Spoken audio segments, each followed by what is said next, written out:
Welcome to your weekly dose of NFL Jibber Jabber, the Club Dub Football Podcast. Remember to follow on Twitter, Insta, and watch video shows each week on YouTube. Want to get in touch? That's easy. Message through social or email clubdubpodcast@mail.com.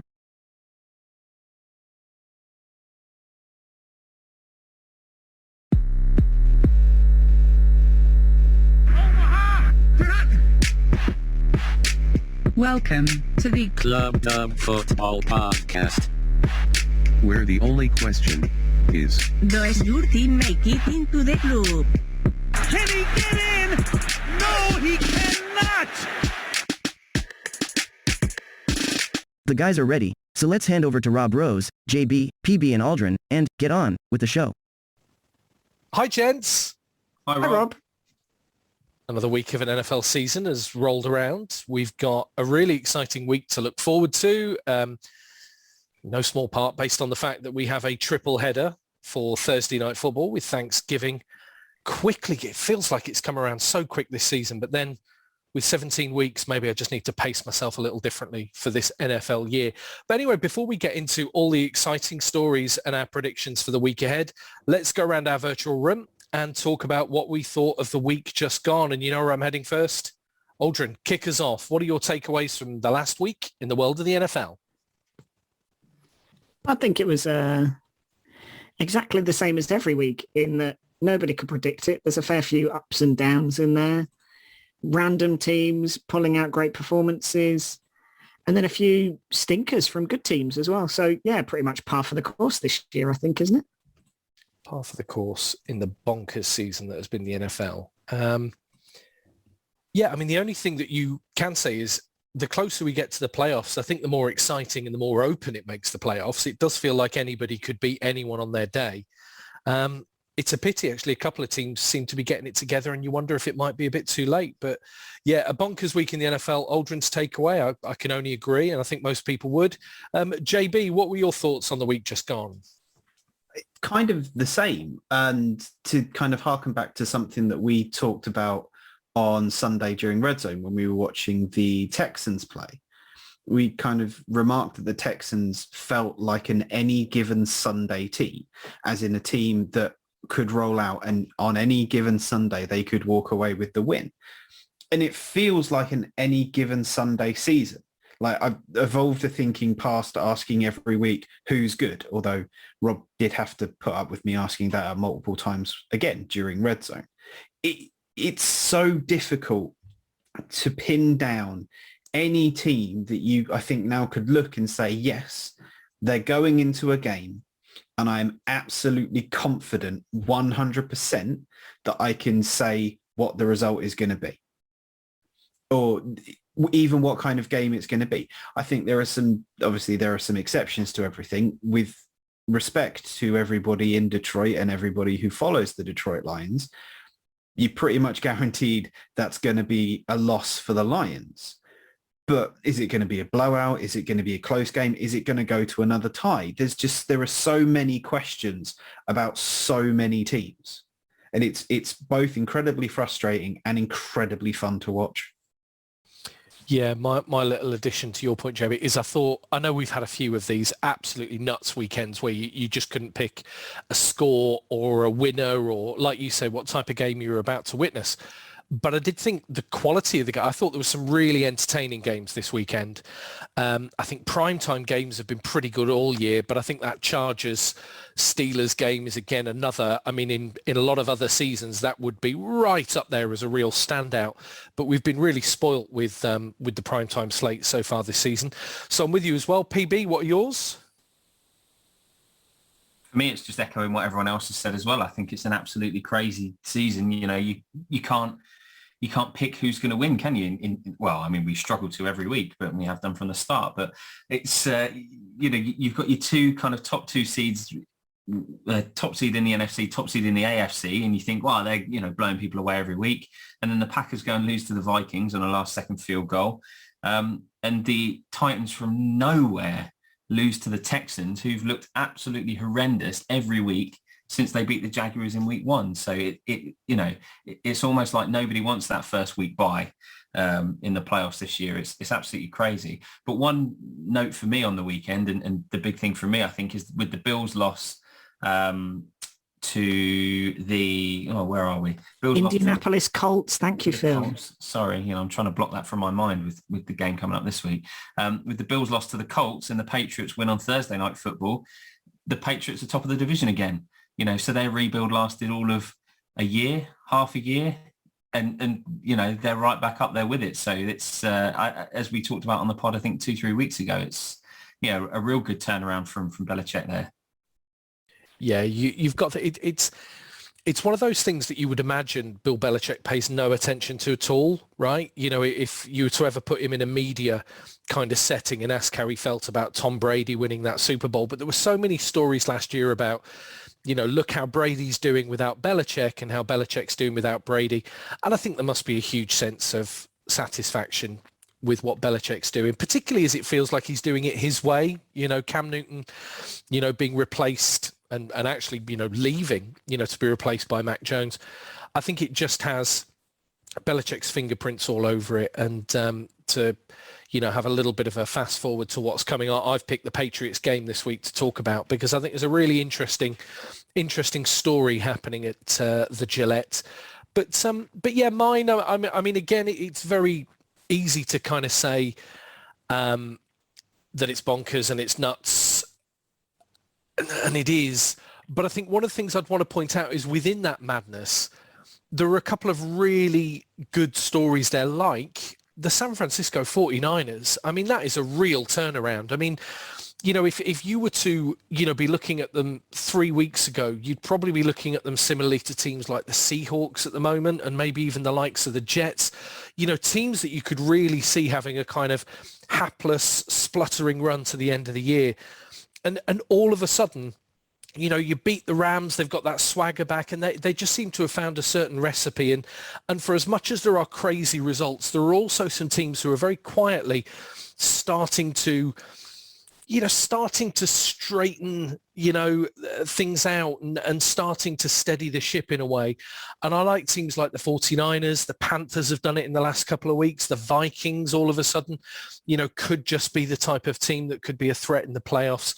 And I think those teams that are starting to, put these small runs together, starting to bounce back, starting to show something is probably the story for me last week. But yeah, crazily entertaining week.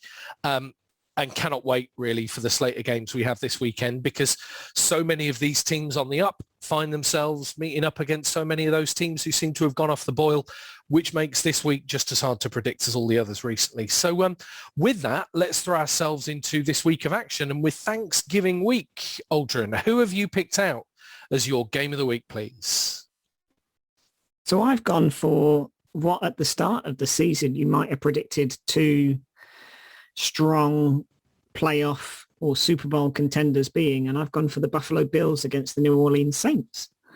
And for me, this is just a really interesting one because, like I said, you probably would have picked these teams earlier on in the year or going into the season as being real contenders. I know that the Saints lost Breeze, but ultimately they've got a great coach and you'd expect him to get the most out of whoever was going to be the quarterback. And obviously it turned out to be Winston. But and the Bills, again, you've got Josh Allen coming off what I think we all agreed last year was probably one of the most complete years of a quarterback's performance in terms of passing and running, and just his all-round game took an absolute leap. But then you find both of these teams, between them over the last 3 weeks, they've got one win. And they're really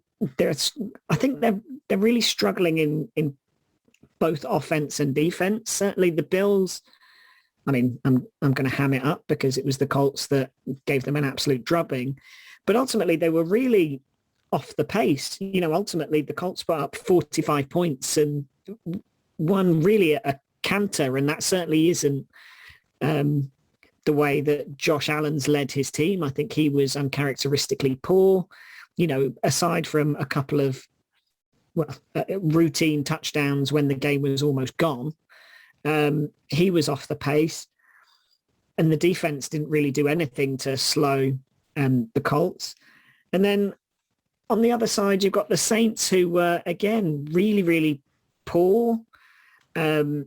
Obviously, the quarterback situation's a bit murky. It seems like Simeon's the QB1, although they've just given Taysom Hill a new 4-year contract. So, again, they're coming into a kind of struggling loss against the Eagles, who dominated them pretty comfortably again.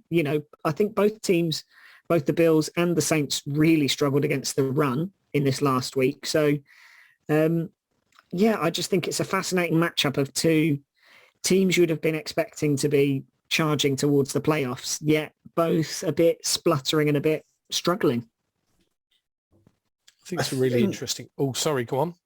Sorry, I think we're about to kind of say the same kind of thing. I think this is an incredibly interesting game to watch for those kind of reasons. I'm not going to potentially say too much on this because I think there's some things I'm going to say that I would circle back to when I talk about my game. But identity is kind of a thing for this game, and it's a thing for both of these teams, kind of like you called out for the Saints.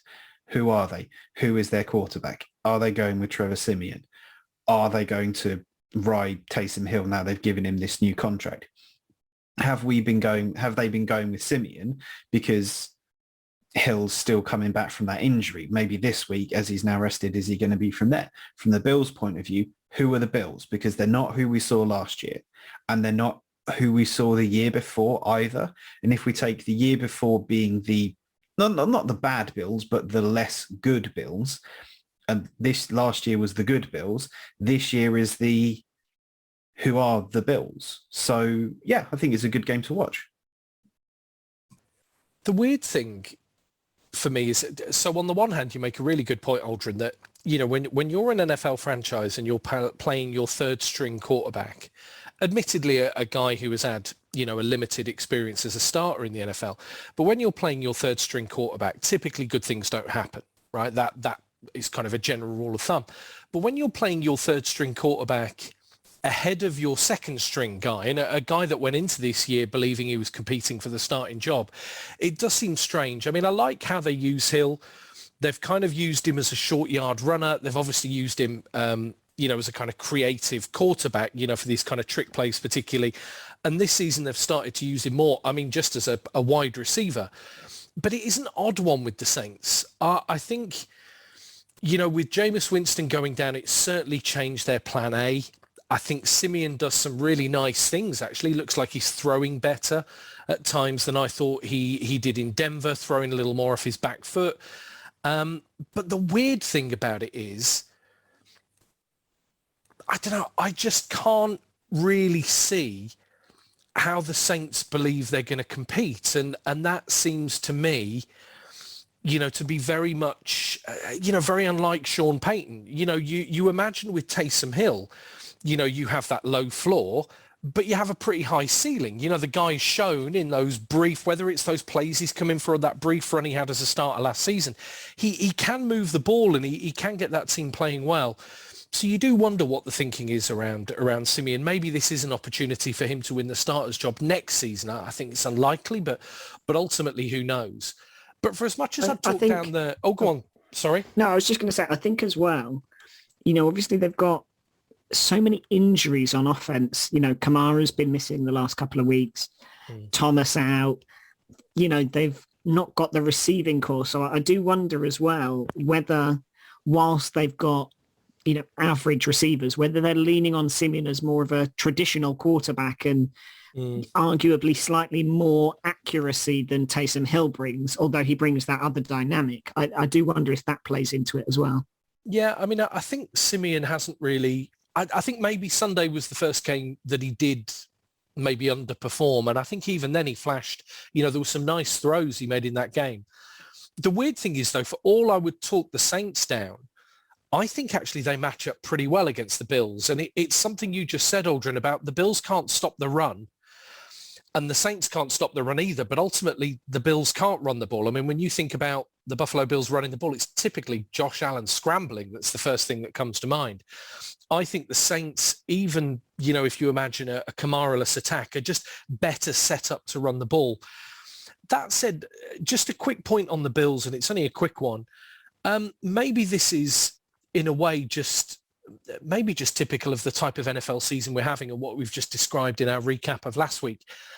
With Kyler Murray due to come back after the bye, a lot of the chatter amongst Cardinals fans online in the various groups I'm a part of is whether Kyler can come back and win MVP this year. Was a chat I was seeing today on social media.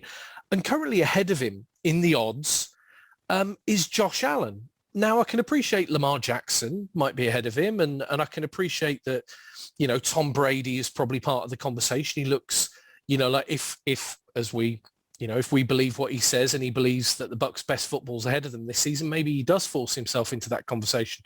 But if Josh Allen was to win MVP this year, I'm with you, JB. I think that's a Josh Allen who's 75% of the Josh Allen we saw last year. And it would be maybe typical of, the type of season we're having, or indicative maybe of the type of season that we're having.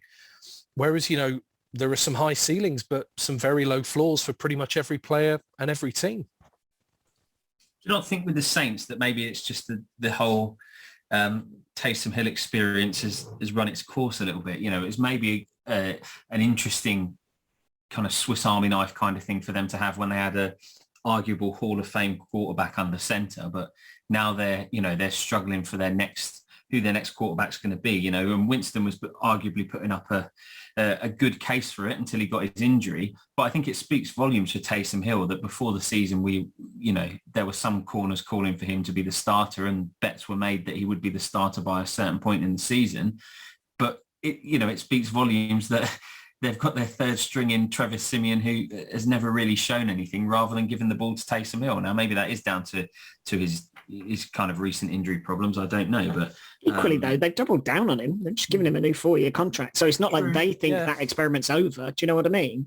I know they didn't play him at the weekend, but they've kind of gone all in again and given him a new contract.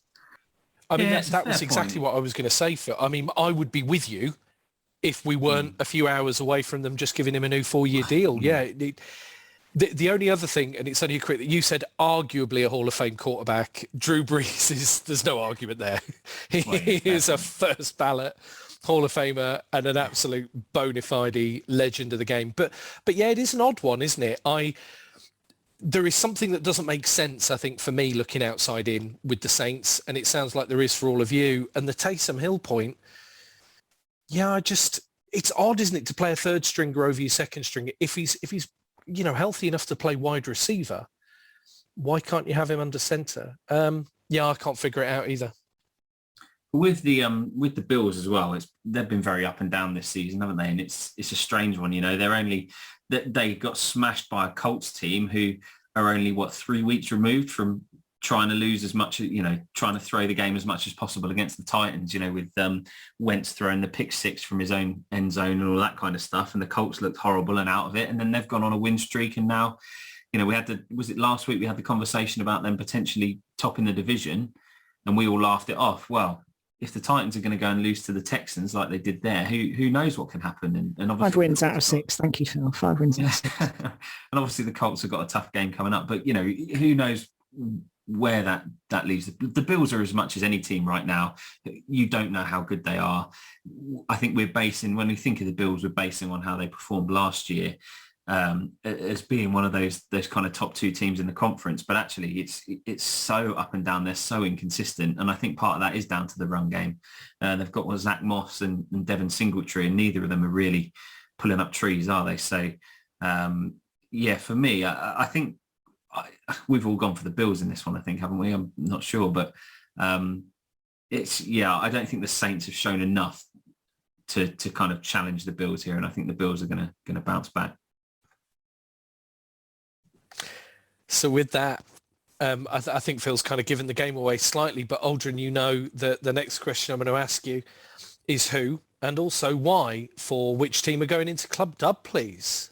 I'm really tempted to do a Phil and say, after all that, I picked the New Orleans Saints. But no, I do think even a 75% performance from Josh Allen is better than whatever the Saints can throw at them. So yeah, I do put the Bills into Club Dub this week.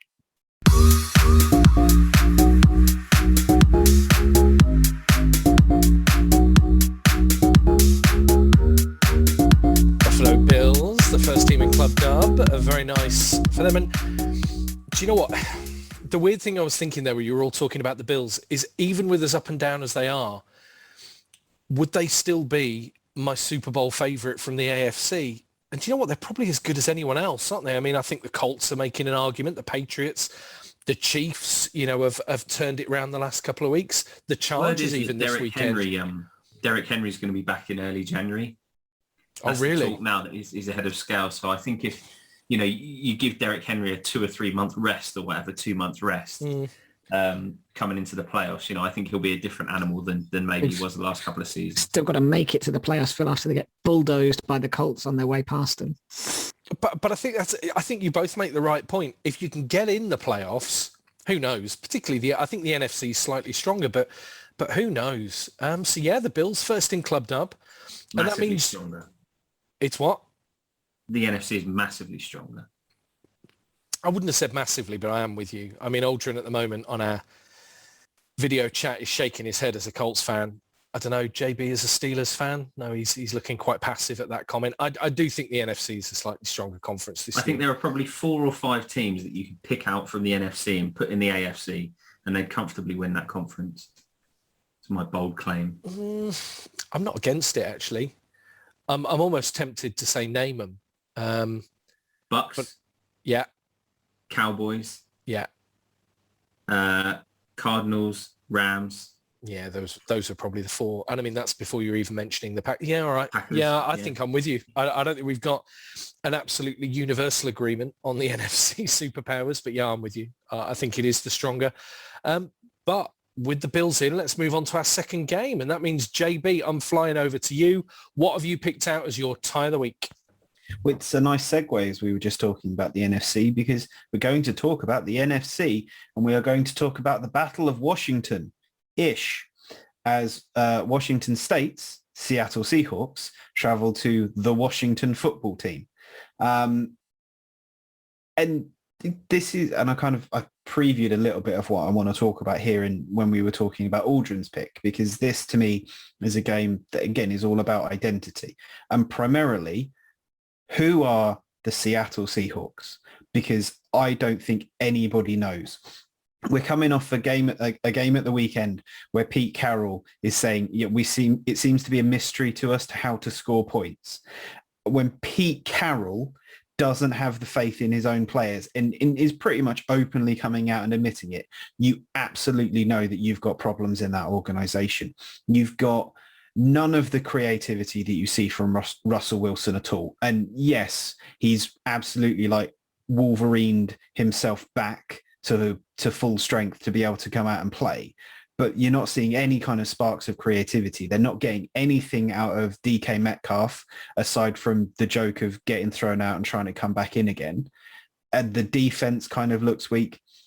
There have been points this season where the only Seahawk that you'd really talk about is Michael Dixon, their punter, because that lad has got a foot like a traction engine. And when that's kind of what you're talking about, it's not a good season for a team that I think by now everybody expects to be contenders, if not for the playoffs, at least to go deep in the playoffs. Some would say the worst team in their division.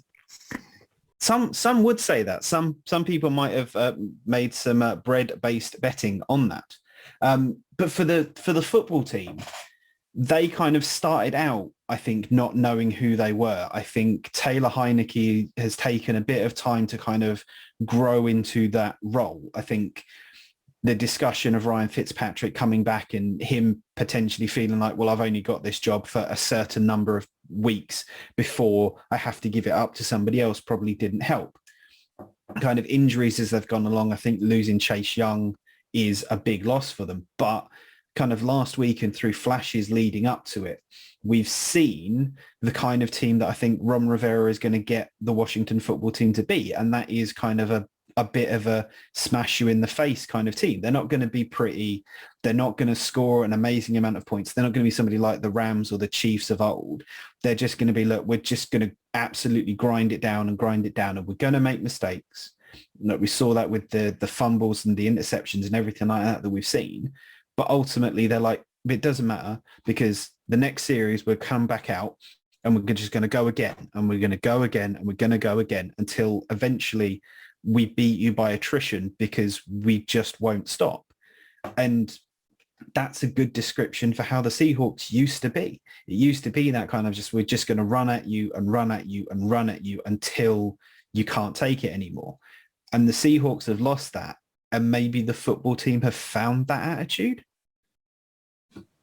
Football team don't know when they're beaten, do they? I mean, that's the thing. I mean, I don't think Heineke is supremely good. I think he's probably in the bottom 6 or 7 NFL starters. Not right now. I appreciate there's a lot of backups and so on in at the moment. But if you imagine every quarterback in the league is healthy, I think he's in the bottom 3rd. But kind of every ball he throws, he kind of completely forgets the last. You know, he's the kind of guy who can throw a pick and then comes out guns blazing. And, you know, slightly better quarterbacks, you know, the Brett Favres of this world, people with slightly more arm talent than Heineke, you know, made Hall of Fame careers out of that type of attitude and mindset. But yeah, I love watching the Washington football team because they just don't know when they're beaten. But this is, I mean, we're going to talk, you know, about the hot topic later on and about coaches. But I mean, you just said it, JB. Pete Carroll is one of the best of the best, you know, a guy who was, you know, once upon a time they doubted he could do it at NFL level. And then he takes the Seahawks to 2 back-to-back Super Bowls, winning one of them. You know, this is a guy who understands the mechanics of football, and you would expect with what he has to work with, they should be better. I would say at the moment on current form, they're probably a New York Jets. You know, they're at that kind of level for me, that if you were to imagine a whole season of performance at this level, they might scrape to 1 or 2 wins. And odd that there has been no real pickup in performance since Russell Wilson came back in. You know, I don't think you can say there's been any real positive sign at all. You wonder if he is fully fit. There are serious issues there. And yeah, you wonder if Seattle might be thinking of completely blowing this up and starting again. I think for me, sorry, Phil, I know you were just about to jump in. I think for me, and I said it right back at the start of the season when Phil and I made that bet about the Seahawks being the worst team in their division. But I think the problem with the Seahawks is that the same old problems persisted from last year. You know, nothing changed. They didn't improve the pass protection. They didn't add more to the running game. They didn't improve on defense. And that was kind of my thinking when I came into the season. I saw teams around them improving, making moves to make their teams better. And I didn't see that from the Seahawks. And ultimately, I think they're reaping what they sowed in that regard. You know, Russell Wilson is still, I know he's come back from an injury and he's made that Herculean effort to get back fit again. And whether or not he's fully fit, I don't know. But I still see the same challenges. You know, I still see him running for his life, trying to make everything happen. I see DK Metcalf becoming easier and easier to cover, and that's leading to his frustrations boiling over. You know, I think ultimately, again, the same knocks on his abilities as a receiver from college persist. You know, he's a limited route runner.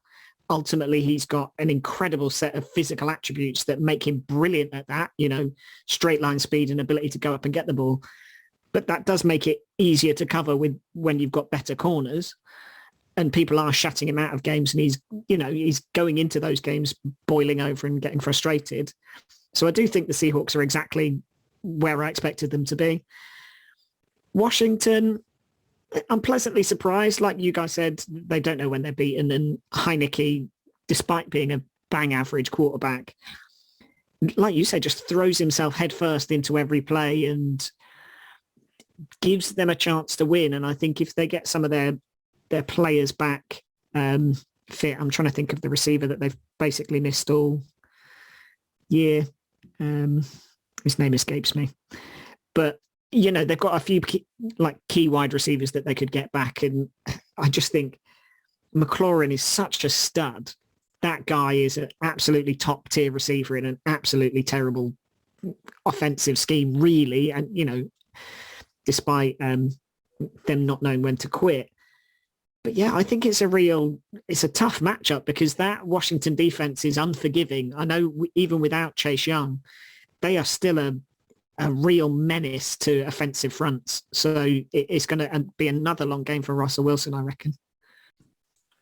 For me, I don't rate Washington as highly as you guys do, I don't think. This week they beat a Panthers team that I don't think are really that good. They had Cam Newton at quarterback and it was almost, you could have easily seen the Panthers winning that game. So I don't think you can really point to them being a brilliant team based on that. The week before they beat an awful Buccaneers team, who played nothing like they have. They were the yucks of old rather than playing recently. Week before that they were on bye, and the week before that they lost to the Broncos. So for me, they're the opposite of the Bills. If the Bills are a good team that are inconsistent and lose the odd game that we don't expect them to, I almost think Washington are the team that are not that good and win the odd game that maybe you don't expect them to. I think they're almost at the other end of the spectrum. I agree with you about some of their talent. I think they've been hindered by Gibson being injured and not at full strength for a lot of the season. I think Curtis Samuel that I could think of. Yeah, Samuel's obviously not played. I think they've been hindered by the quarterback situation. Heineke seems to, be a QB1 when he plays the Buccaneers and a QB2 any other team that he plays.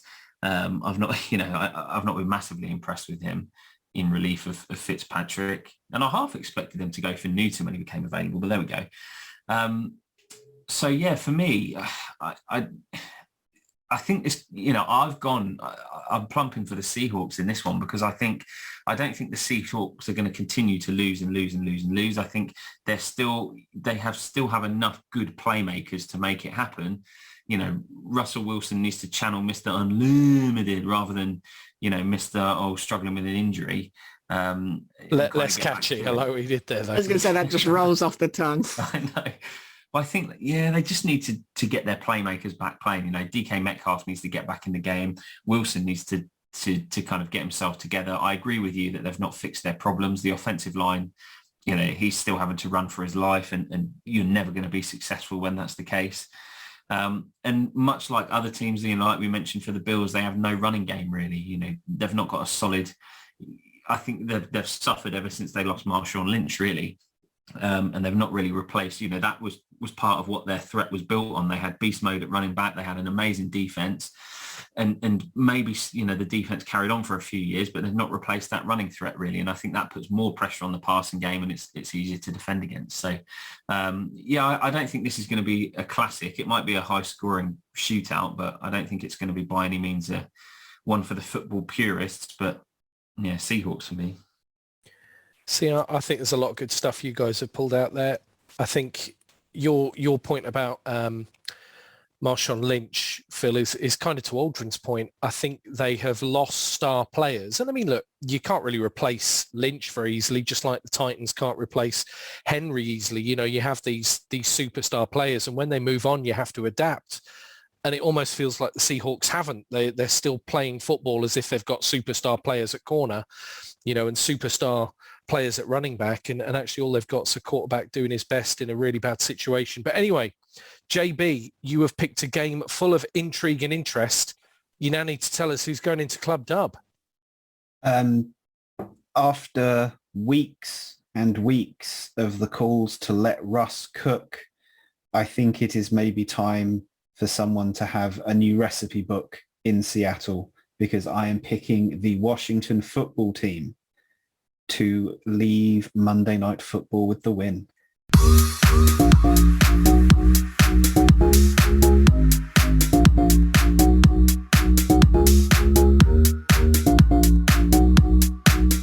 Yeah, with you, Phil. I cannot see the Seahawks doing it. But you know what? I went for the Seahawks. But did you? I just can't see the Seahawks doing it. I mean, the one thing I will say, though, we keep talking about the bet that you and Phil have, James. I mean, Aldrin, as much as we thought they might be the worst team in that division, I don't think any of us saw them being this bad. I mean, like, can't put a drive together bad. I mean, I think we saw them as maybe the worst of a good bunch, but blimey, this season has hit them hard, hasn't it? So anyway, 2 games down, 2 to go. And PB, I'm throwing over to you, sir, for your game of the week. And my game of the week, to add a layer of intrigue, is the first time we'll be speaking about a game that 2 of us support either team. So I'm going to go for the Bucks, my Bucks, versus Aldrin's Colts this week. And it's an interesting one because the Colts have obviously been on a bit of a run from looking like a team that's going to miss the playoffs to now be really... Sorry, 6 straight, is that, Aldrin? You hold your fingers up. 5 out of 6, but yeah, I mean, we did smash the Bucks. 5 out of 6. We're about to. So, as a team that looked like they were going to miss the playoffs are now well in there for contention and potentially even win that division, as we kind of touched on last week.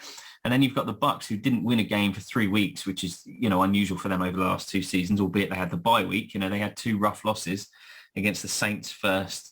And then the Washington football team afterwards. So I'm a little bit tired today after staying up last night for the glorious return to form and win over the New York football giants that's led to Jason Garrett's firing in New York.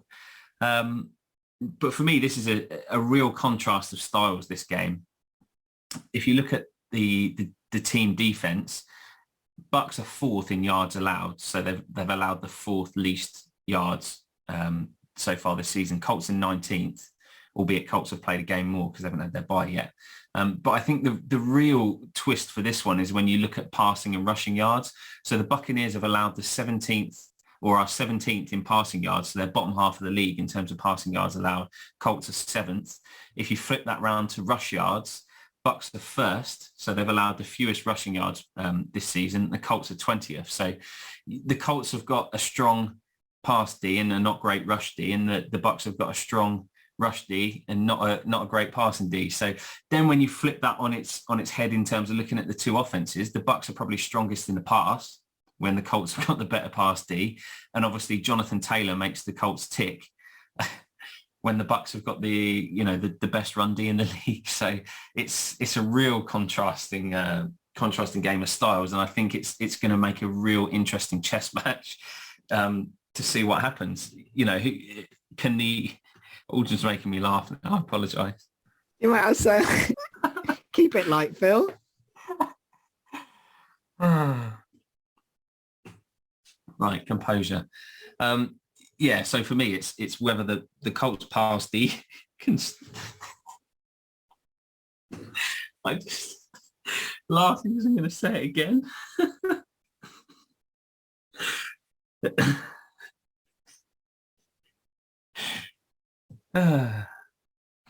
For me, it's whether the Colts passing defense can stop the Bucks pass, or whether the Bucks rushing defense can stop Jonathan Taylor. Basically, that's going to be the real key to the game. I think the Bucks are improved with getting some of their guys back healthy. We saw Sean Murphy-Bunting come back in a game against the Giants at cornerback. Bucko Bruce said he was going to ease him in gently, and then he played 57 out of 58 defensive snaps and led the team in tackles. So, a bit of a rebaptism of fire. But I think, we've been really banged up in our secondary, and I think, this is going to make a massive difference. So I think it's going to be a really interesting game. I think it'll be a good one for the neutral, and who knows, it could go either way. I'm gonna weigh in early just because I'm a Colts fan, so I thought I'll get it in now. I know I'm a Colts fan, so I'm a little bit biased in that regard, but the Colts have been playing well the last few weeks, and admittedly not great opposition. I think we've had the Jets and the Texans and the Jags in that run, but equally, I do think we're much improved. We've scored over 30 points in the last 5-6 games. And Jonathan Taylor is just an absolute force. With our line now being pretty much fully healthy, the guy is getting running lanes, and he is one of the best at taking advantage of them. equally, I do think that the standard of competition we faced hasn't been as challenging as what we're going to face with the Bucks.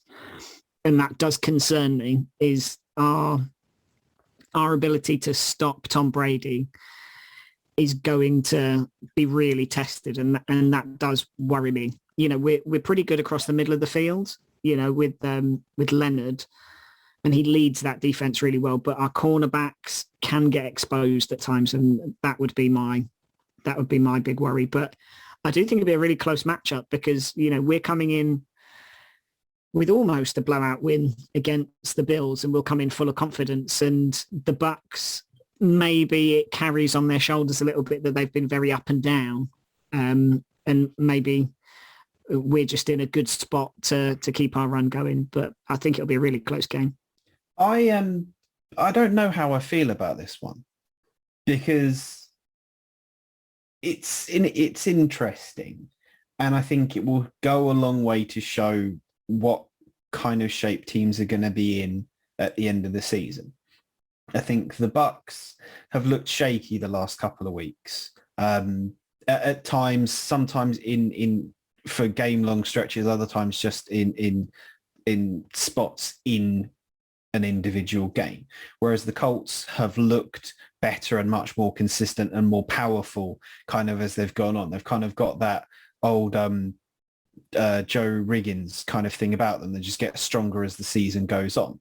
And yeah, Aldrin's kind of pointed out, yes, they've had what would be considered by some as like gimme games. Yeah, the Jags. Yeah, you've got the Texans when they're not doing that well, etc. But one of the things we keep talking about every week, it feels like now, is, well, you never really can tell who's going to beat who. So there is an element of going into games that as a Colts fan, you would probably expect the Colts to win and coming out of it with a win. Like, you can only beat the people that are put in front of you, and if the Colts are doing that, and you want to see them, if you're a Colts fan, you want to see them continue that momentum forward and really show what they're capable of.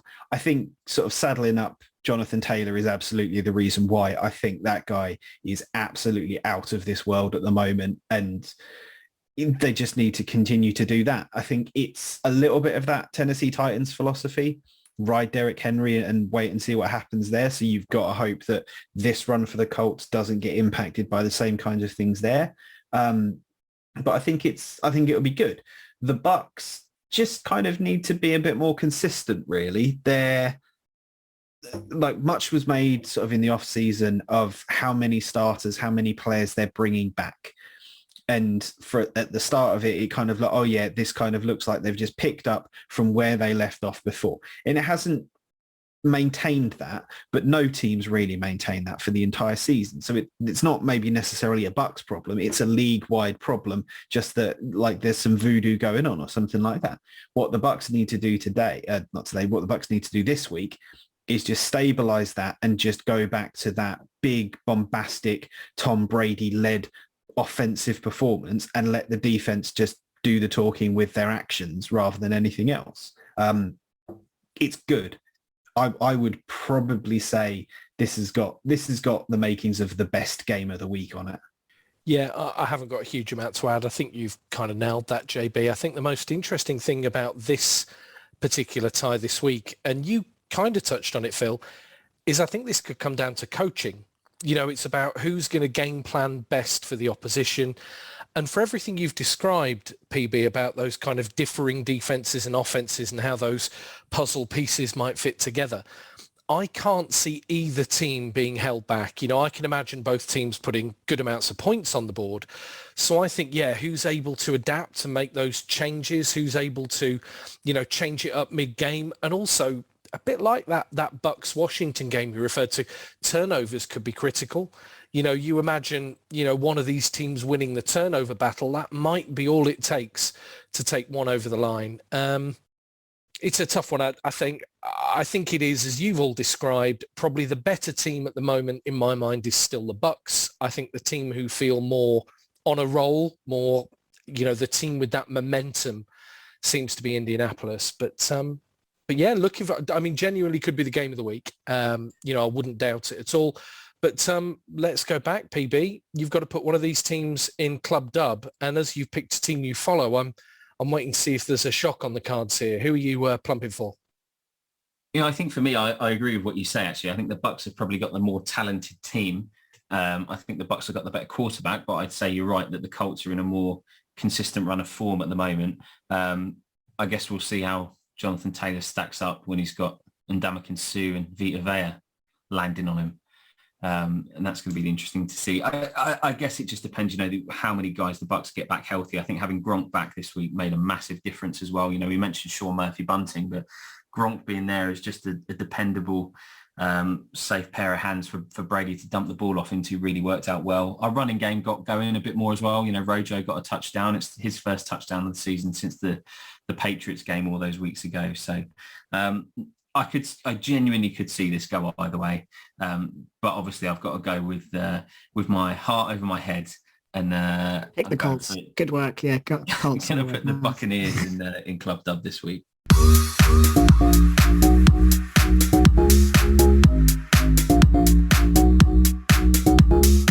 Nice. It took a while, but we got there. And also, Phil, I've got to give you credit. You've been flying this week.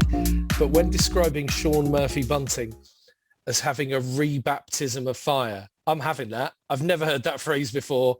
It's underused. A rebaptism of fire absolutely has to be a thing. Of fire, didn't I? I didn't mean a rebaptism. I don't think I said a rebaptism. You did, and we're having it. I mean, it's going to be an award at the end of the year. When every other NFL media outlet has their comeback player of the year, we're going to have the rebaptism of fire award. It's going up there with Ian Dowie's bounce back ability. Yeah, exactly that. Yeah, it's right up there. So 3 down, 1 to go. And to listeners of this podcast, I think I am going to do something that arguably this podcast should have done. And I'm not blaming any of you here. I think as a collective should have done a while ago. We need to start giving some serious credit to the New England Patriots. Did I not do that literally 2-3 weeks ago? Well, I think we've kind of, but I think we have, at what point have we stopped everything and gone, look, these guys are legit. And I think maybe now's the moment. Let me talk about my game of the week then, which is, of course, the New England Patriots squaring off against the Tennessee Titans. Now, on the one hand, you could say, well, one of the things you could look at to pick a winner in this game is the faltering form of the Titans in recent weeks, that without Derrick Henry, they were able to plug in Adrian Peterson and do some pretty interesting things. But it feels like that impetus and that reliance, really, that they had on the run game has kind of eroded, really. They put an awful lot on the shoulders of Ryan Tannehill last week. And with, teams maybe predicting more pass than run, with setups that weren't particularly favourable for Tannehill, we saw him turn the ball over and have the kind of problems he'd had. We say historically, to be fair to him, I'm going back a couple of years, probably to his time in Miami. But anyway, let's come back to the Patriots. Even if I believed that the Titans were the Titans of a couple of weeks ago, a team that were at that point on the longest winning streak in the NFL, a team that seemed to find different ways to win, have a real swagger about them, even then, the Patriots would need to be discussed as a serious challenge to a buoyant Tennessee team.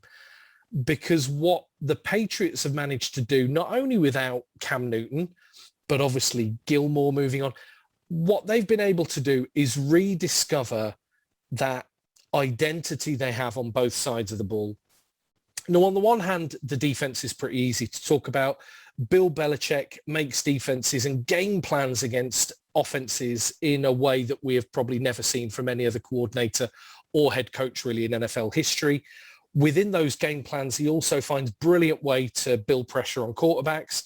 That pressure undoubtedly leads to them being able to generate an awful lot of turnovers. But I mean, that is historically what Belichick can do. Let's put that to one side just for a minute. What they've been able to do with Mac Jones is pretty remarkable in truth. I mean, if you look at Mac Jones, I don't think he is great. I certainly don't think he is elite. But this season, has he not matched? Is it Ben Roethlisberger and Dak Prescott he's matched for the most road wins in a rookie season? And that is because all of the things that I think not only we earlier in the season or before the start of the season questioned and other NFL outlets as well, they've been able to make certain things work in a way that only the Patriots could. A passing game that's built around tight ends rather than wide receivers. A running game where you not only feel that there's an element of committee about it, but other than the fact they have talented running backs, I think you could pretty much plug anybody in there because it's an offense built on discipline. It's an offense built on absolutely creating those gaps and winning those battles at the lines to put pressure on your opponent, whether they're on offense and defense. And do you know what? I'm going to say this out loud. Tell me a team in the AFC who have genuinely got a better chance of making the Super Bowl than the New England Patriots. I mean, there's a few you could argue, but they have to be up there. I mean, they're on a great winning run, have been brilliant both at home and on the road. They have this formula that, because it's built around different things, because it's built on tight ends, is so difficult, you know, to mitigate for and to play against as a defense. You know, when you've got great tight ends, and as a Cardinals fan, we've struggled against the 49ers and Kittle for years. The thing about great tight ends is you need somebody with the size of a linebacker, but with the speed of a cornerback to keep them in check. And you know what? It is incredibly impressive. And wouldn't it be kind of fitting and almost, you know, a romantic storyline if post the breakup of the Brady-Belichick era, you know, in the 2 seasons that follow, they both have their moment in the sun, you know, Brady's last season and maybe Belichick's this. They are such a difficult team to play against. And I think even without the Texans, you know, beating the Titans at the weekend, you would have to argue that the Patriots go in as favourites for me. I'll go you one better than your proposed story there. Imagine a Super Bowl this year of the Patriots versus the Bucks, Belichick versus Brady. The stories write themselves. The stories write themselves. I love the fact these seem to be very Buccaneer heavy, but you know what? I'll give you that. I mean, it would be remarkable. And I think even if, you know, the Patriots don't go that far in the playoffs, I think the turnaround we have seen during the season really does cement Belichick as one of the greatest of all time when it comes to NFL coaches. And do you know what? All of those decisions, getting rid of Cam Newton, I wasn't necessarily against having Mac Jones as the starter. I was. You know, all of those decisions I second guessed. I take it all back. They are rolling. They are so difficult to play against. And I think with all the ups and downs we're seeing, even if they were to drop a few games, I think they're playoff bound now without a doubt. So I find myself in a very awkward position here because there is an answer to your question as to if it's not the Patriots, which AFC team at the moment would you see in the Super Bowl? But I don't want either of those teams in the Super Bowl. So I feel quite conflicted in all of this. I haven't really got a lot of analysis or anything for this because I kind of think there's some great points that you've made in all of it. I'm just just maybe in a position of it was a really good season that we had of the Patriots not being good enough to get into the playoffs. And we really should have appreciated last year more than we did because Sharks got to swim, Bats got to fly. Patriots are going to be in the playoffs until we die. I kind of, do you not, I wouldn't say root for the Patriots now, but do you not feel a little bit like the hated Patriots are gone and this is a bit of a newer, younger team that, you know, maybe aren't... No. No. I suppose, yeah, Matt Jones, you know, putting Brent Burns in the ankle lock is probably, Scoundrel. Not really helped their case, is it? It is hard to borrow an analogy that we use a lot. It is hard to not to root for the multimillionaire, mega successful Patriots to bounce back and be the underdogs and do it all over again.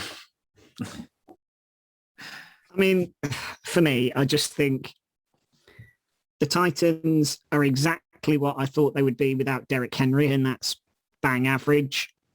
I think if you put the game on Tannehill's shoulders, he's not got it. And I think particularly at the minute, they are struggling with injury because they've got Julio Jones injured.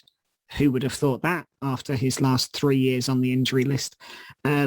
But so he's out injured. I think A.J. Brown came out of the game against the Texans with, I think, multiple injuries. He had a hand injury and a chest injury that might see him questionable for the game. And certainly without him, I don't think they have anything going. You know, there's no real offense without AJ Brown or Derrick Henry in that team. On the other side of it, yeah, I mean, I think the Patriots are doing what historically the Patriots have done well, and that's kind of taken the next man up policy.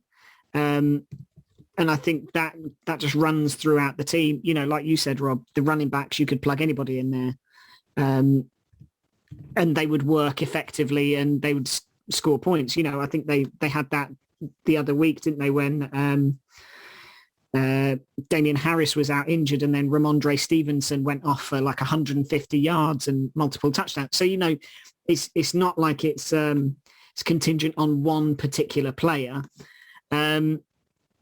Mac Jones, I'm with you. I don't think he's a top tier quarterback, but equally he's looking like the best out of that class from this year of, you know, what we were told was superstar quarterbacks in Trevor Lawrence and Justin Fields, arguably as two of the better quarterbacks coming out of college for a long time.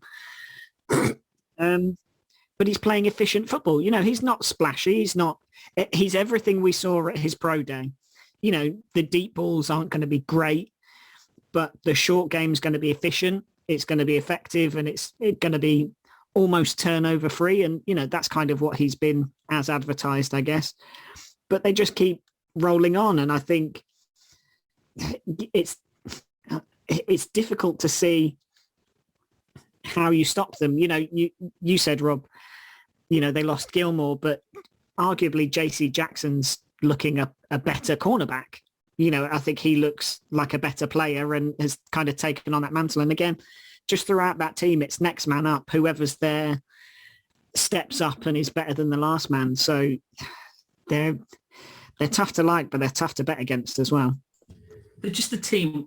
I think they've all historically in their competitive seasons, they've always had stars, haven't they? You know, not across the board, but in some aspects, you know, I think of Gilmore. Well, they had Tom Brady for 20 years. I think that was enough, wasn't it? Brady, Gronk, Randy Moss for a while.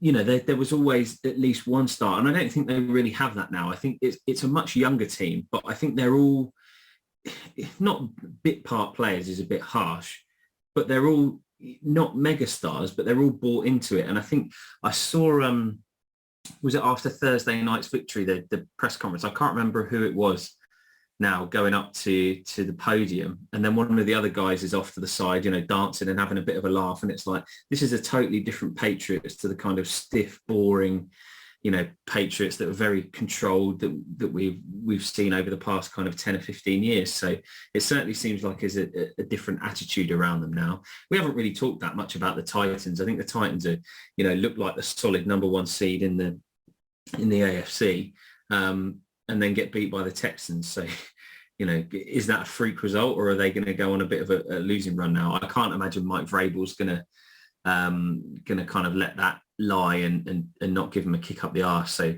part of me, you know, is expecting the Titans to come out swinging here and actually maybe pull off what some of you seem to think might be a bit of an upset. I think it would be an upset if they were to beat the Patriots at the moment. I mean, I just think that the Patriots have everything they need to take the run away from the Titans. Hard to do if Derrick Henry's playing, easier if he's not. But if they can take the run away, you feel like that defense will turn over the ball. You know, you feel like that defense getting after Ryan Tannehill will turn over the ball. I think it'll be close. I think we're talking about two good teams, but I do think the Patriots are the kind of team who can beat good teams even when those opponents are having a good day. I mean, I think the Patriots great. And also, let's just make the point. We talked earlier about Carroll at the Seahawks not being able to find that formula again with a second class or generational iteration of that Seahawks team. And look at what Belichick does. I mean, I do think it's absolutely just brilliant the way he organizes those teams and coaches those teams and game plans. But yeah, the Patriots definitely deserve the credit. I think it will be close, but based on, I don't know, maybe a turnover making the difference, maybe a turnover or two being the difference in this game, I'm going to put, I think for the first time this season for many of us, I'm going to put the New England Patriots in Club Dub.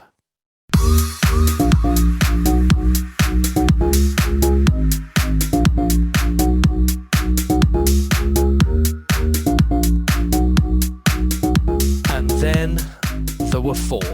Just like that, our picks for the week are all done, which means it's just left for us 4 now to go around the room and talk about this week's hot topic. So here are our parameters.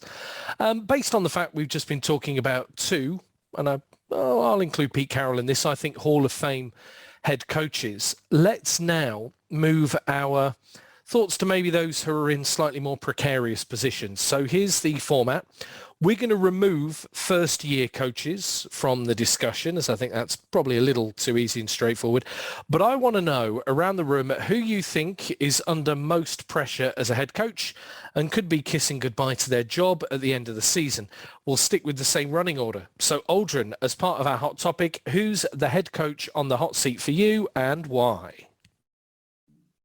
Well, I am denied about it because I do think there's a few, but the team that I settled on, and the coach particularly, is one that I mentioned, I think it was last week or the week before, and that's Flores in Miami. And I just think that team is just so underperforming. They've not found their identity again. I think the defense hasn't been anywhere near what it was last year. I think the quarterback situation is murky at best and an absolute quagmire at worst. I just don't think they really know where they're at or where they're going to be at in the next year. And I think that's created a lot of unrest. And I just don't think he's handled the players as well as he was before. I think there's been a lot more dissent this year. You know, I know I mentioned Xavier Howard obviously kicked and screamed in the offseason for his new contract and then's come out and really underperformed and hasn't really shown that he was worthy of that contract to date. And, you know, just not just the quarterback situation in the conventional sense of, are they going for Watson? Are they not? Is Tua the guy? Is he not? But even players like Jacoby Brissett, who I think you've mentioned before, Rob, you know, has always been mentioned as a great locker room guy. And I don't know, at times this year he's come in and out of games. He's been, you know, kicking and screaming on the sidelines and he's clearly not happy. And Tua looks uncomfortable and interviews aren't great. So, yeah, I don't know. I feel like there's so much talent there and it feels like it's been wasted this year almost. And I don't know that Flores has done much to right the ship. Admittedly, I think he's a great coach. And, you know, I think we were all singing his praises last year, but it just seems to have gone downhill quite rapidly and he doesn't seem to have been doing much to turn it around. Yeah, my only addition is I think you've picked a super thing about his man management. You know, before Flores, to be fair, the Dolphins were equally messy. There was a lot of different personalities. There was a lot of problems with how those players were interacting with the head coach. And then Flores seemed to almost have like a no-nonsense kind of attitude towards it all that players seem to have bought into. And this season, it just doesn't feel like that at all, does it? It feels like the Dolphins of old. I wonder if you'll get another year with whoever they're going to bring in at quarterback. But yeah, to even have him amongst the names in this conversation speaks a lot about where the Dolphins are and where Flores has seemingly taken them to. For me, I disagree on Flores a little bit because I kind of almost think that the Dolphins might be getting it together a little bit. You know, they had a decent win at the weekend, albeit only over the Jets. They beat the Ravens on Thursday Night Football the week before. You know, they've got a game against the Panthers. I think it's probably a must-win game for them against the Panthers this weekend. I don't know. I think Flores did a really good job last year. I think they had a rough start to this year. God knows what's going on with their quarterback situation, and whether that's down to him or the GM, you know, is all arguable. I don't know. I think he might get another year out of it. I don't think Flores is to blame for the problems, but I also don't think maybe he's doing enough to kind of mitigate for them. We have seen head coaches do more with less. Like we've seen him do more with less, with, like you were referencing last season. I do think there is probably more that he can do, and I would like to see him be given at least next season to kind of sort it out, because for as much as we're talking about him, the Dolphins are still a bit talent deprived. There isn't anybody really. They haven't got any big mega star players, I don't think. Like maybe like they've got Xavier Howard, but even then I don't think his play this season has matched maybe the name recognition that he's got. And when you are competing with those top tier elite level teams, you need more than what the Dolphins currently had. And there's only so much that any head coach can do with it. I don't know though. They gave him Will Fuller and Jalen Waddle in the off season. You know, they added plenty of offensive talent. And they've arguably got worse on offense. So that's the only bit for me. Do you know, like, you would say Tua hasn't had enough receivers. Well, they went out and got two of the best ones they could get, really. You know, arguably Waddle was the best in the class that they could have got at that point. And Will Fuller is an absolute speed demon. They've got Parker. I don't know. I just feel like they've given him stuff this year and he's got less out of them. That's just my point. So I agree with you wholeheartedly. I do think he should get another year. But I just feel like if you're looking at coaches that have underperformed with the talent they've been given, I know you say that they haven't got top players, but he's got better players than he had last year and they're playing worse. So I'll just wrap up and say I kind of agree with all the points. I think he will be given another year, but I think that's got everything to do with last year and nothing to do with this. I think that's probably what gives him the rope. So Flores maybe gets another year in Miami, but God, I'll say this, Phil, you said with a good run they could make the playoffs. You know, it's make or break this weekend. With a bad run, crazier things have happened than him being out of a job. So, JB, head coach on the hot seat, who are you going to pitch for? We were talking just in our kind of pre-pod meeting, and I made reference to the fact that I love a theme in everything. So that's what I'm doing this week, because I believe there is going to be a change in Seattle. And I think that Pete Carroll could be coaching his last season there, because as I referenced when I was talking about my game of the week, the guy came out and kind of appears to have given up. And like we said, if Pete Carroll's given up, if he's lost his enthusiasm, something's gone wrong there. And I would probably even go as far as to say there is a part of me that kind of thinks when the Seahawks line up to take the first snap of regular season football next season, they'll have a new head coach, a new GM, and a new quarterback. I think there is the potential there for a complete overhaul of it. I know there's a lot of Steelers fans that have mocked up Wilson 3 in Steelers colours for next season, which I can't decide if I would like or not, but I probably wouldn't hate it. And yeah, I kind of just feel like maybe it's time for a bit of an overhaul in the Pacific Northwest, and see what somebody else can do there. I think you're 100% right on every last bit of that. I think Pete Carroll has more control when you think about the GM side of things. You know, he has more say on personnel in that building than almost any other NFL head coach. And do you know, it's horrible because it's a bit like when we talked about Breeze, you know, moving on from the Saints. This is a Hall of Fame head coach, somebody who has done something with that franchise that no other head coach has ever done, and also maintained it. I mean, I was talking about those 2 consecutive Super Bowls. They're a long time ago, you know, and yet really up until maybe this season, potentially a little bit last season, you know, they've absolutely been in the mix. But I think you're spot on. Yeah, I think Wilson will move on, and I think it may well be Carroll's decision, but I can see that as well. I think you kind of got a glimpse of it, didn't you, in the off season, when wasn't Russell Wilson like advocating for certain players and certain coaches, and he wanted a change of scheme?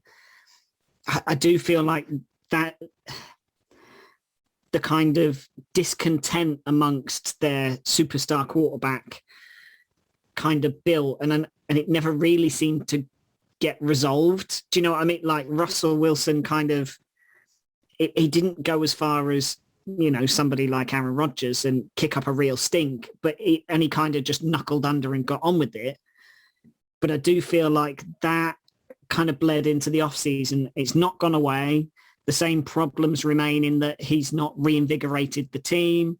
He's not changed system at all, which has ultimately left Russell Wilson, A, injured, and B, on his back every time he gets back on the field. So, yeah, I think that's a great shout. I mean, like you said, Rob, it's a shame because you're looking at what has been one of the top tier coaches in the game and has really done it all against all of that adversity, like you talked about when people questioned whether he could do it at the NFL. But I think that's a great shout, JB. I think it could be a wholesale clear out in Seattle.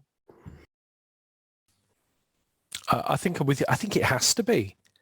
I mean, if you keep Wilson, there is so much work to do. Surely you capitalise on what you get for Wilson and kind of start again, but you don't feel... I mean, age kind of comes into this with Carroll as well, I suppose, but what a great of the game he is. I think it's a fair shout, though. So, PB, 2 down, 2 to go. Who is your 2-year-plus head coach on the hot seat? So there's a couple of options for me that I'm not gonna name both of them just in case one of them's yours. But I think Matt Rule could be in Carolina. I don't, Whoa, really? Yeah, well, they started off 3-0 and looked quite good, but I don't think they've got anything going since then. They kind of dropped like a stone. They got Darnold in and it's not worked out with Darnold. And last year they got Teddy Bridgewater in and it didn't work out with Teddy Bridgewater. And now they've got Cam back, so they're paying Cam's replacement and his replacement's replacement, and now they're paying Cam to replace him. It's, the whole situation. I know that's not down to him necessarily, but part of it's got to come down to the coaching at some point. They've been unlucky with injuries. They paid all the money to Christian McCaffrey and then he's not been fit for many games since then. I don't know. I don't think there's been a whole lot of progress there since he went there. My other one was maybe a bit more of an obvious one, but yeah, for me, I think Matt Rule could be looking at a new job maybe next year. I see. I'm gonna chime in on this one because I think there is a similarity here between what we were talking about with Flores and the Dolphins and what we're seeing with Rule and the Panthers, and I think it comes, like Phil talked about, I think it comes down to them being unable to solve the quarterback position because Teddy didn't work out last year. Darnold started well, but kind of faltered and then kind of being injured. They've now gone to Cam and Cam looks both good and bad at the same time. And until you can solve that, there's only so much like an all-star player like Christian McCaffrey can solve when he's on the field. But he's, again, for both of Rule's seasons now, he's missed large chunks of the season so far with injuries. So I don't necessarily think that getting rid of Rule is the solution to the problem. But if you don't think Rule can assist what the solution to the problem is when they get the quarterback of the team that they want in, then maybe it is time to just cut losses and move on. I like your point. I think the one thing that I would say is that I don't think it's just they haven't solved the quarterback situation. I just don't think they've solved offense. I think defense is great, but spends so long on the field that they get worn down. I just don't think anything in that offense really functions very well without McCaffrey. And ultimately, I think McCaffrey over the last 2 years has proved why teams don't spend the big money on running backs because they take a lot of knocks and they're going to get injured at points. And I think if you're seeing at the Titans now, if your whole offense is predicated on one running back, chances are that at some point they're going to get injured and you need to have other options. And I just don't think they have an answer for it. And maybe I think part of that's Rule. I think chopping and changing quarterbacks doesn't help, but just that whole offense is dysfunctional. Yeah, my only point on Matt Rule is I actually really like Matt Rule as a head coach. And when he came into the NFL as a Cardinals fan, I was gutted, because I really thought he was a kind of transformative head coach. Yes, coming from the college game without NFL experience, but a guy who'd really built cultures with each of those kind of college experience he'd had, really created programs that had seen those colleges excel and really seemed to have a long-term plan. Now in the NFL, talk me through that long-term plan. Teddy Bridgewater, 1-year quarterback, didn't work out, moved on. Sam Darnold, I mean, you made the point, JB, even if he's healthy, I think they move on. And now you've got in Cam Newton, and he's not a long-term solution at quarterback. Well, you go, where's the long-term plan? They're going to be 3 years and 3 quarterbacks, no real improvement. And then the other thing, and we don't know this, but when there was the talk about them trying to get Deshaun Watson, one of the things amongst NFL insiders was that what was potentially on the table to get Deshaun Watson was McCaffrey. Now, that doesn't make any sense either. You know, that doesn't scream of long-term planning either, when this is a guy you've paid the money on a long-term deal and now you're trying to effectively send away. I think Deshaun Watson improves the Panthers like he improves probably almost every NFL team. But I just think, where is this long-term plan and where's the progression? Phil, I had no idea you were going to say Matt Rule, and my first reaction was never in a million years. I think he'll be given longer, probably a couple of seasons longer, even if it continues to meander as it is. But do you know what you've got me thinking? You know, maybe ownership. And I mean, this is what, not only is he a first-time NFL head coach, he had brand new ownership, didn't he, who bought him in. Maybe they will run out of patience. I did think that you were going to mention one of mine. So I had one under backup, just in case mine went along the way. And do you know what? One of them I think is almost so obvious that it doesn't need to be talked about at any great length. So let's just say Matt Nagy does not start next season as the head coach of the Chicago Bears, right? I mean, they could do anything between now and the end of the year, and that is just a tire fire of a situation. I love that none of us picked that, because it's so obvious. I mean, it is that we're so all obvious, like, somebody else will do it. Somebody else will pick Matt. But let's put Matt Nagy out there. And I'm going to go, actually, and it changes today, surely Joe Judge, right, in New York. I mean, if you are ultimately seeing your offensive coordinator go to the sword, you know, you've seen Jason Garrett go out the door. Ultimately, that says to me, particularly in New York, we've seen this with previous head coaches, that means that the head coach has described the OC as the problem, and the head coach now has the remainder of the season to prove that they were right, you know, that they can turn it around with different personnel and coaching staff in charge of that offense and in charge of play calling. The Giants have an element of that Dolphins kind of story we were telling, don't we, that there was all those things coming out in camp about how much Joe Judge was a big disciplined guy, and there were players wanting to be traded, players retiring, all these things just because of supposedly Joe Judge's coaching methods. No, I don't mind that. I don't mind Joe Judge being a disciplinarian. I think when you're a head coach, you've got to do things your own way sometimes. And if that's the way he wants to coach, good for him. But it's got to work, right? I mean, we've seen this before. We saw it, you know, with, I suppose, with Pedersen at the Eagles, even after a Super Bowl. You know, if you absolutely want to take a team your way and you have that single-minded approach, then when it doesn't work, you can't really look anywhere else.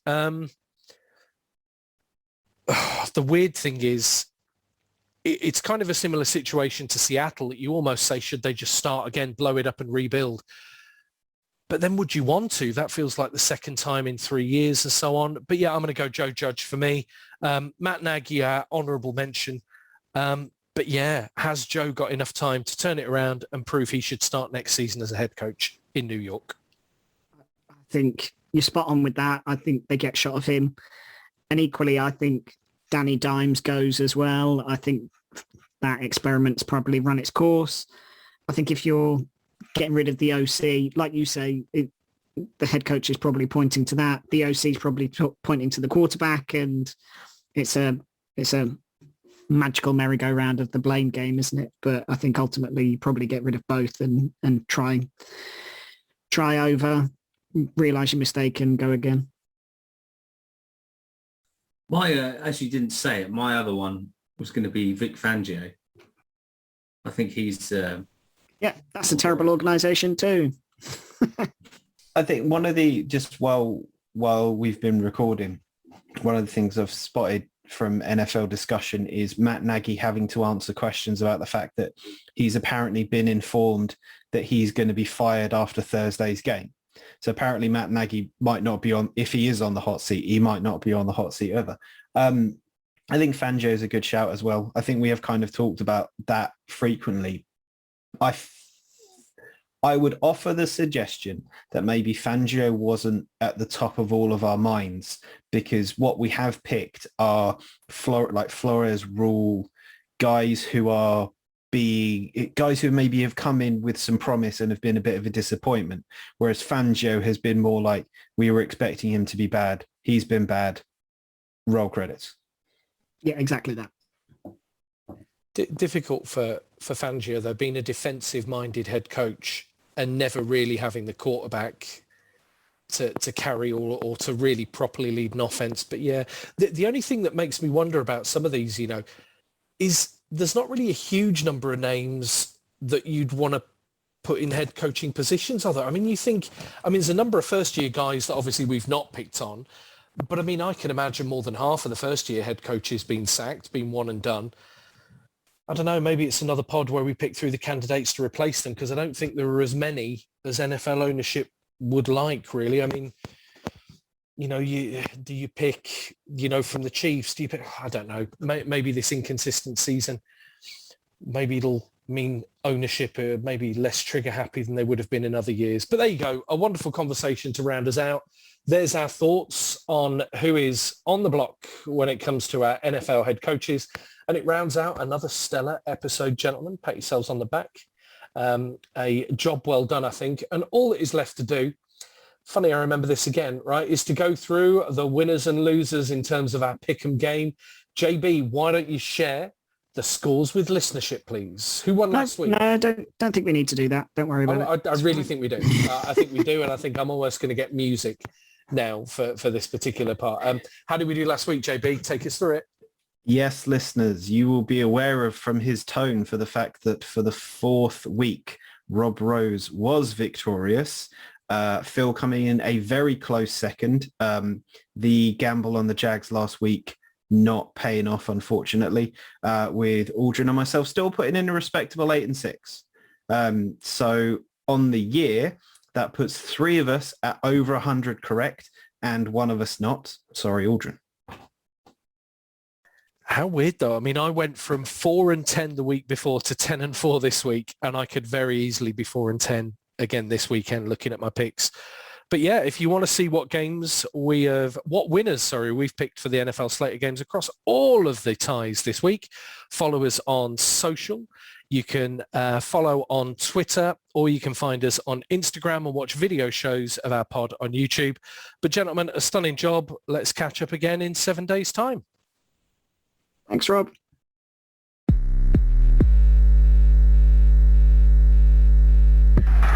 This is amazing.